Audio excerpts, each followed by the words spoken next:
جب خولہ بنت ثعلبہ اللہ کے نبی کے پاس آئی اور کہنے لگی کہ میرے شوہر نے مجھے اپنی ماں کی طرح حرام کر لیا اپنے اوپر، میرے لیے کوئی راستہ نکالیے۔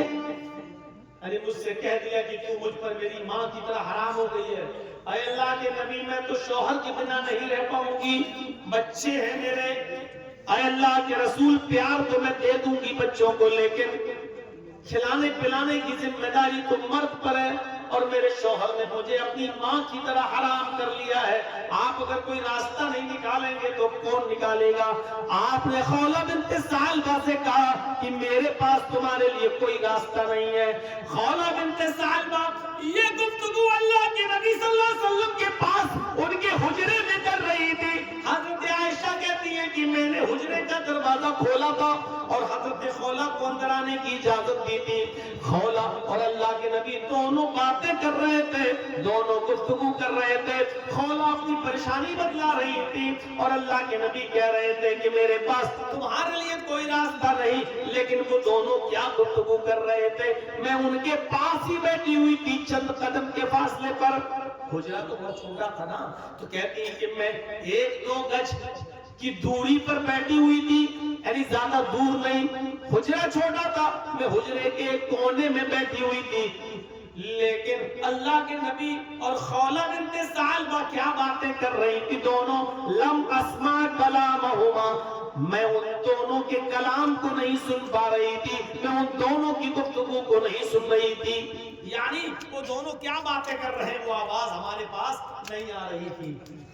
اب غور کر رہے ہیں آپ؟ حضرت عائشہ کہہ رہی ہیں بس اتنی دور سمجھو جتنی دور آپ کا یہ مائک یہ موبائل لگا ہوا ہے، اور حضرت عائشہ یہاں ہے، خولہ بنت ثعلبہ اور اللہ کے نبی وہاں، وہ دونوں کیا گفتگو کر رہے ہیں؟ حضرت عائشہ کہتی ہے لم اسمع کلامہما، ان دونوں کی بات کو میں نہیں سن پا رہی تھی،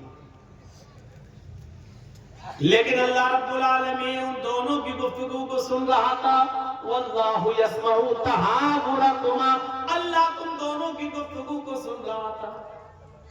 جب اللہ کے نبی نے اس سے کہا جاؤ اب تمہارے لیے میرے پاس کوئی راستہ نہیں، اور دروازہ بند کر دیا، تو حضرت خولہ سیدھے مسجد نبوی میں چلی گئی، وضو بنایا، 2 رکعت نفل نماز پڑھی، اور 2 رکعت نفل نماز پڑھنے کے بعد حضرت خولہ بنت ثعلبہ نے ہاتھ اٹھایا، اللہ سے دعا کرنا شروع کر دیا، اللہ میرے شوہر نے مجھے میری ماں کی اپنی ماں کی طرح مجھے حرام کر لیا ہے اپنے اوپر، اے اللہ تو اگر راستہ نہیں نکالے گا تو کون نکالے گا؟ تیرے نبی کی چوکھٹ بھی بند ہو گئی، تیرے نبی کا دروازہ بھی بند ہو گیا، اے اللہ اگر تیرا بھی دروازہ بند ہو جائے گا تو میں کہاں جاؤں گی؟ اللہ میرے اور میرے شوہر کے درمیان راستہ نکال۔ اسی کو قرآن نے کہا، ادھر خولہ بنت ثعلبہ اللہ سے دعا کر رہی ہیں، اور ادھر اللہ تعالیٰ جبرائیل امین کو بھیج رہا ہے۔ جبرائیل امین محمد رسول اللہ کے پاس آئے، اور اللہ کے نبی کو پتا بھی نہیں کہ خولہ بنت ثعلبہ میرے حجرے سے نکلی اور مسجد نبوی میں دعا مانگ رہی ہے، نبی کو پتا بھی نہیں ہے۔ جبرائیل آئے اور جبرائیل نے فرمایا قد سمع اللہ قول التی تجادلک فی زوجها وتشتکی الی اللہ واللہ یسمع تحاورکما، اللہ نے اس عورت کی گفتگو کو سن لیا جو آپ سے اپنے شوہر کے بارے میں بحث کر رہی تھی، وتشتکی الی اللہ، اور اللہ سے بھی فریاد کرتی جا رہی تھی، اللہ کو بھی پکارتی جا رہی تھی، واللہ یسمع تحاورکما، اور اللہ تم دونوں کی گفتگو کو سن رہا تھا۔ اللہ کہاں سے سن رہا تھا معلوم ہے؟ یہ جو آسمان آپ سورج دیکھتے ہو نا، سورج ہماری زمین سے 9.5 کروڑ میل 9 کروڑ 30 لاکھ میل کی بلندی پر ہے۔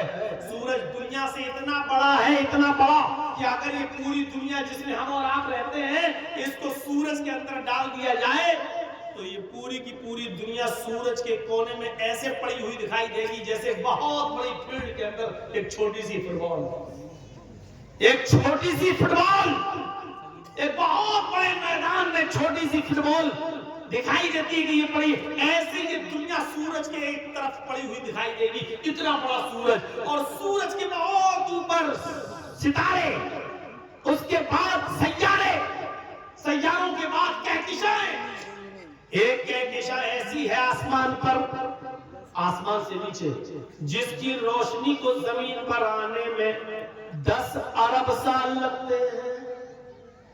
غور کیجیے، آسمان سے نیچے ایک کہکشاں ایسی ہے جس کی روشنی کو زمین پر آنے میں 10 ارب سال لگتے ہیں، اور روشنی ایک سیکنڈ میں 3 ارب میل کی، ایک سیکنڈ میں 3 لاکھ میل کی رفتار طے کرتی ہے۔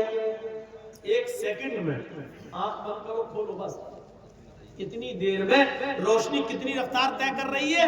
3 لاکھ میل۔ تب اس روشنی کو زمین پر آنے میں کتنا ٹائم لگتا ہے؟ 10 ارب سال۔ پھر ایک اور کہکشاں ہے جس کی روشنی 20 ارب سال پہلے آسمان سے چل چکی ہے۔ 20 ارب سال پہلے آسمان سے چلی تھی اپنی جگہ سے اس کہکشاں کی روشنی، لیکن 20 ارب سال ہو گئے، ابھی تک اس کی روشنی زمین پر نہیں پہنچ پائی۔ اب آپ اندازہ لگائیے پہلا آسمان کتنا بلند ہے، ابھی پہلا آسمان نہیں آیا، اس کے بہت اوپر پہلا آسمان، پھر اتنا ہی اوپر دوسرا آسمان، پھر اتنا ہی اوپر تیسرا آسمان، پھر اتنا ہی اوپر چوتھا آسمان، پھر پانچواں، پھر چھٹا، پھر ساتویں آسمان کے اوپر ایک سمندر، اللہ کاش پہلے سمندر پہ تھا، سمندر، اور اس سمندر کے اوپر اللہ کا عرش۔ اب آپ اندازہ لگائیے کتنی بلندی پر ہے وہ، ثم استوى علی العرش، کتنا بلند ہوا، کتنا، سوچیے، اور اتنی بلندی کے اوپر سے ہو کر بھی وہ کیا کہہ رہا ہے؟ واللہ یسمع تحاورکما، اللہ تم دونوں کی گفتگو کو سن رہا تھا۔ اے محمد، تمہاری اور خولہ بنت ثعلبہ کیا گفتگو کر رہے ہیں؟ اللہ سن رہا تھا۔ جس گفتگو کے بارے میں حضرت عائشہ کہتی کہ میں ان کے بغل میں بیٹھی ہوئی تھی، میں ان کی گفتگو نہیں سن پا رہی تھی۔ میرے بھائیوں، اللہ کو کسی وسیلے کی ضرورت نہیں، اللہ کو کسی بیچ میں میڈیٹر کی ضرورت نہیں ہے، اللہ ڈائریکٹ سنتا ہے۔ واللہ یسمع تحاورکما، اللہ بہت ہی زیادہ سننے والا ہے اور دیکھنے والا بھی ہے۔ تو یہ توحید اپنائیے، لا الہ الا اللہ۔ اب دوسری چیز کیا ہے؟ اماطۃ الاذى عن الطریق، راستے سے تکلیف دہ چیز کو ہٹا دینا۔ تکلیف دہ چیز کوئی بھی ہو، راستے میں پڑی ہوئی ہو، پتھر ہٹا دو، ہاں کیلے کا چھلکا ہٹا دو۔ آپ موٹر سائیکل سے جا رہے ہو یا 4 ویلر سے، اگر آپ کی نظر پڑ گئی ہے کسی پتھر پر تو گاڑی روکو اور اس کو ہٹاؤ۔